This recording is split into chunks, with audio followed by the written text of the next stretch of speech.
I got a name for your judge. Cornelius Holden. He just made a call to Luke. I get worked up. I've been avoiding that lunatic, Luke. You're not paying me enough to come stop me right there, Cornelius. Never know who might be listening in. You need to get this shit under control here. Because until you do, your brother's case isn't going anywhere. There's no call for that kind of talk. I'll send over a car, a couple of my best men. They'll see to it that you're kept safe. Cornelius is 60. The dipshits of this state first elected him to the 5th Circuit in 1951. There's something else you should know. Those two men are Lamont Harris and Trey McCall. They were killed by a man named Hollis Dupree. Yeah, I heard he gunned them down when they showed up to his house asking for help. Hollis claims it was in self-defense. Said he thought they were there to kill him. Cornelius is the judge that's presiding over the trial.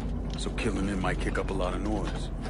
Cornelius is an entitled southern asshole. Killing him is gonna do a lot more than kick up some noise. Hopefully, it'll send a message that is long past the time that those cocksuckers went extinct. That's the car down there that Lou was talking about. That thing armored? I pulled the work order for it. It's a complete custom job. Tough as hell. It'll take a pounding, but it won't be impossible. Cornelius is scheduled to leave any time now, so this is your window. You follow a set route? Not since the trial started, but he still makes a stop or two on the way home. So, you can either hit him then, or go after him when he's driving around. All right.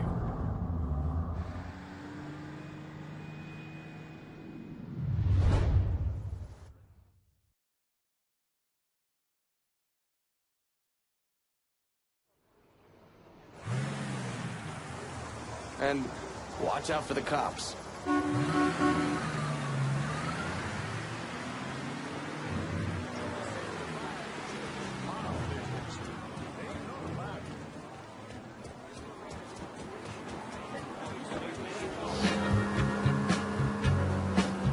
What would I give just to have you near?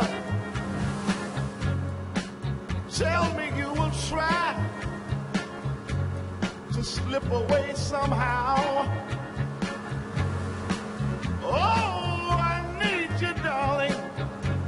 I want to see you right now. You and I are on the line here, Lincoln, and I'm expecting good things. I don't give a flying fuck who has what rockets. This turf, it's mine, goddammit, and I won't accept anything else. I'm gonna ask you to be patient, Burke, and give everyone a chance to weigh in on this. I got no idea which way you leaning on this, and I get it, you two got history to call back on. At least one that didn't involve him trying to kill Sammy. But next time, I prefer you cool out with the games and just make the call. Sorry Burke's all riled up. I know that's a fucking pain in the ass, but splitting this district up like you did just makes things worse. You gotta make a hard call here. And I hope it goes my way. Do right by me or there'll be hell to pay, Chalky.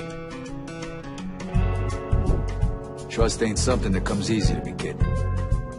But I wish it did. You give this to me, Ma Connor's gonna shit himself. We talk about making money, but what it comes down to is respect. I hope we can get things back on track, Burke, but we're not gonna do it with this part of the city. Vito's gonna call the shots there. What a sad, miserable fool I am for ever believing in you. But there will be no more of my foolishness. The next time I see your black hide, it will be at the end of my goddamn gun. You and Burke have history. People between you. But you gotta forget all that and deal with this. Quickly. The Mick is gonna be a problem. Until he ain't. Understand? If Burke can't fall in line, ride things out when they don't go his way, then he's not the partner we need.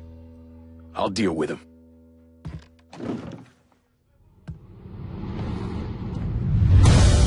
What you're about to see won't happen for every player, but because of the choices we've made in this playthrough, Burke has decided to betray Lincoln, forcing Lincoln to confront him on his home turf.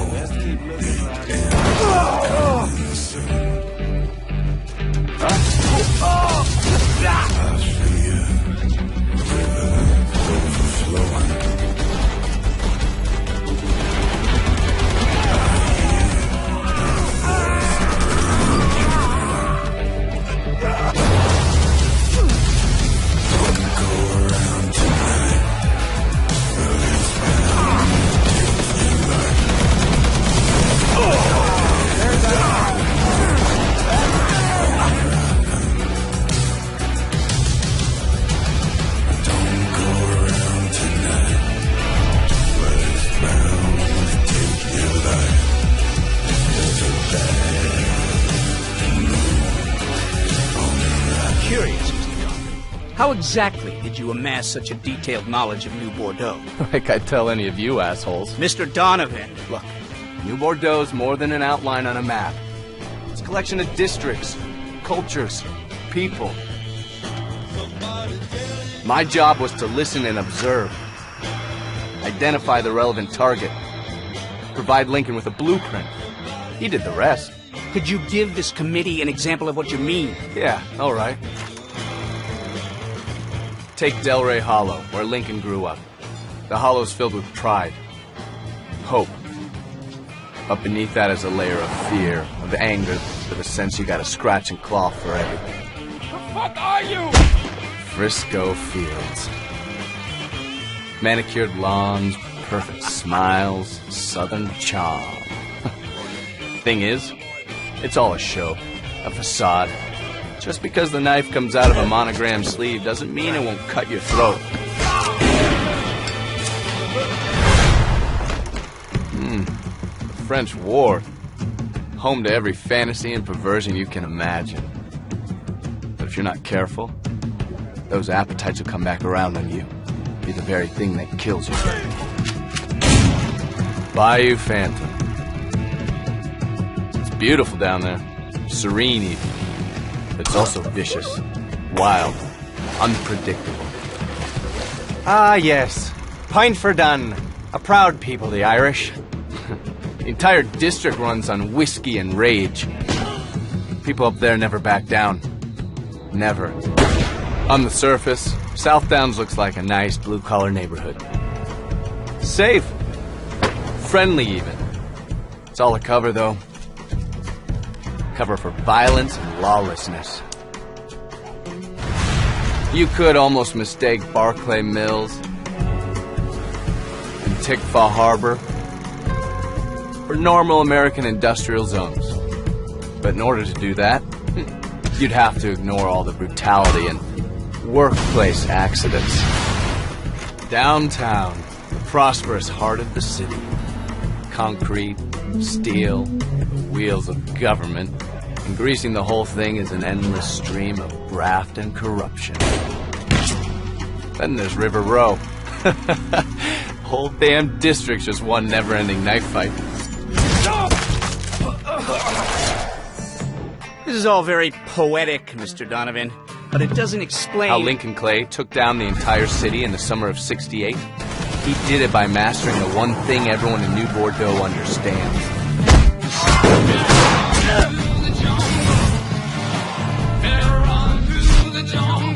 Power.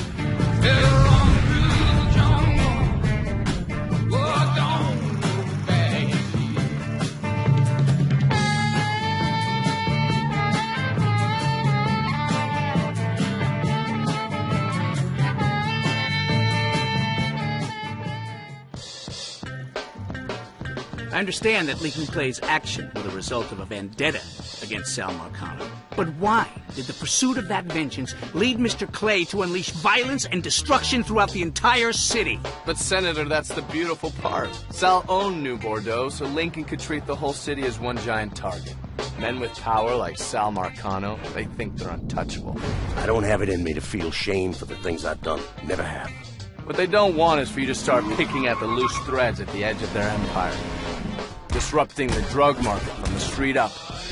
Robbing back alley heroin dealers in the hollow. Or shooting up the PCP labs tucked among the high society in Frisco Fields. They damn sure don't want you infiltrating their safe houses and extracting valuable information from their low-life lieutenants. So you want a doctor?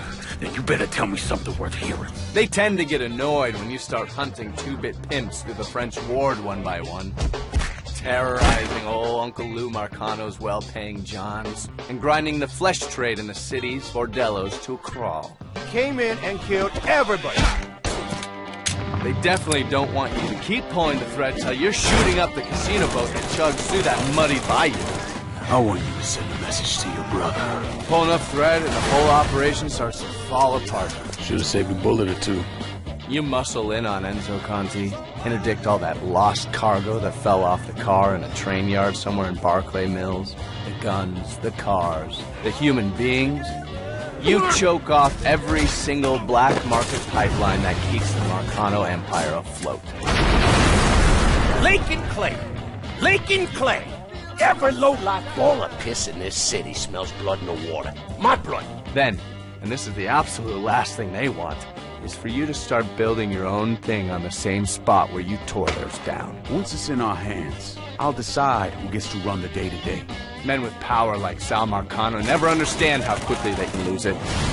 But once you've unraveled enough thread, you take all that thread you got and string them up with it.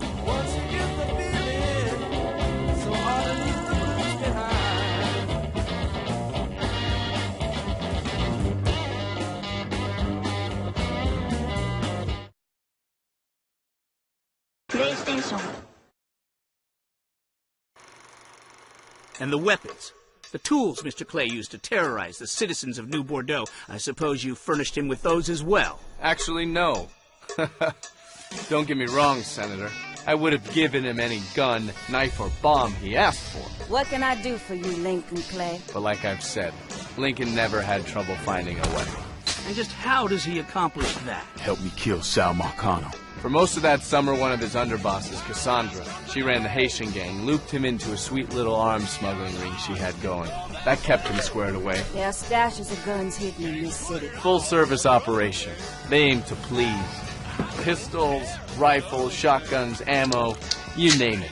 It was all black market gear, of course. I mean, this was a real arsenal.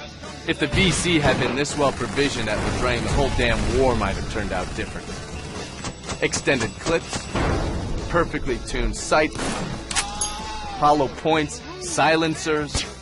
By the time Lincoln finished tinkering with the firearm, it was a precision instrument of death. Nothing like this had ever happened before. Lincoln wanted to terrify the mob. He wanted them to know he was going to kill every last one of them. Then, Jesus, then when Burke came on board, things really kicked up another level. Explosives. Everything from Molotov cocktails to C4. You know, the stuff they use for controlled demolition. Except in our case, not always so controlled. There was a loud crash, like a bomb going off. War on the streets as a gunman stormed the Royal Hotel, killing an untold number of men. You know what the funny part is? The funny part is, Lincoln didn't really need half the shit to take down Marcano. And the systematic killing of Marcano's capos and lieutenants? Well, we weren't playing fucking patty cake. Christ. Fighting to him was like breathing. I've seen him bring a whole BC unit to its knees using nothing but his knife. I've seen him take apart an armored encampment from the canopy with a single-scoped combat rifle. Put a rocket launcher in the hands of a man like that, and those poor bastards never stood a chance. Even back in Laos when we were running guns. Hell, almost from the moment he stepped off the chopper, I remember thinking to myself, this man has a talent for violence.